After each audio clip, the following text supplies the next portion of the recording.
انت الآفة بتعمل الرزق بس ايه؟ بس المال. تقول له لا، ساعة ما تشوف عندك مال يبقى قول يا ترى اللي ما عندوش مال ده الرزق بتاعه في ايه؟ ممكن تلاقي رزقه في عقله، رزقه في أدبه، رزقه في حلمه، رزقه في سمعته بين الناس، رزقه في عافيته، ماشي وبيشتغل وانت عمال تنهج وعايز مش عارف ادويه. الله، يبقى اذا الرزق كله ايه؟ ولذلك ساعه ما تشوف واحد اقل منك في حاجه قول له يا ترى انت احسن مني في ايه؟ ايه اللي عوض الحكايه دي؟ انا واخد 0/10 في ايدي وانت واخد 0/10 في انك ما معكش فلوس. يا ترى انت واخد 10/10 في ايه؟ وانا واخد 0 فيها ازاي؟ ليه؟ لاننا قلنا زمان ان لا يوجد احد هو ابن الله، بل الخلق كلهم عيال الله، واحبهم اليه ارأفهم بعياله. خلاص، ما دام الخلق كلهم عيال الله يبقى مفيش تميز. قال لك يبقى لكن الرزق عايز جهات متعدده، فيروح موزع اسباب. مش كل الناس تبقى اغنياء ولا كل الناس تبقى عقلاء. العقل الواحد شوف عايز كام جارحه من الجوارح تخدم تفكيره. هات مهندس بيعمل تصميم لعماره، هو مهندس واحد، وبعدين شوف كم عامل بيخدم فكرته في الهندسه. اللي فحت في الارض ما عندوش موهبه المهندس، انما كمان المهندس ما عندوش موهبه انه يقعد يمسك فاس ويقعد. يبقى ده واخد الرزق في ايدي.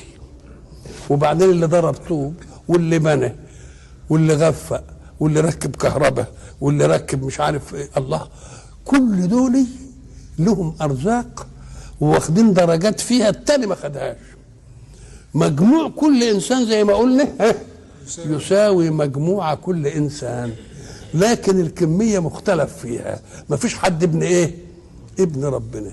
بقول لك فلذلك الادب العقدي انك ان رايت انسانا انت احسن منه في شيء، فبدل ما تقول انا احسن منه في شيء تقول له يا ترى هو واخد على 10/10 في ايه؟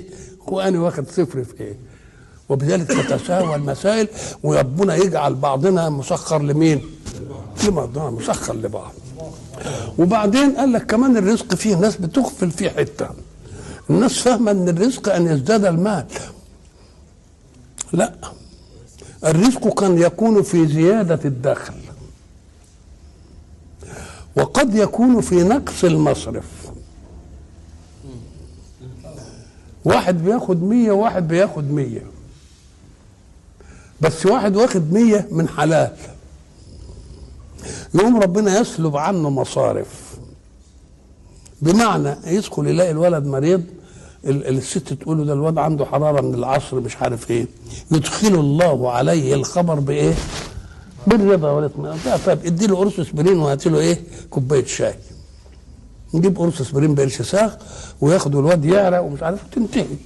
واحد تاني جايب فلوسه كده تقوم تقول له ايه؟ الواد يمكن عنده تيفود، الواد يمكن عنده نكفيه، الواد يمكن وطلع للدكتور ويروح للدكتور ويصرف له 20 30 ايه؟ 30 جنيه.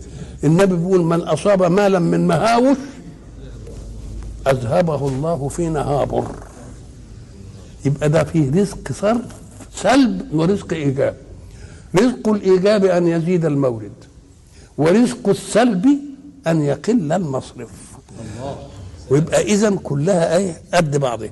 مثلا رزق الايجاب، واحد كان كده وخد درجه وبقت له علاوه، بقى عنده ايه؟ فلوس.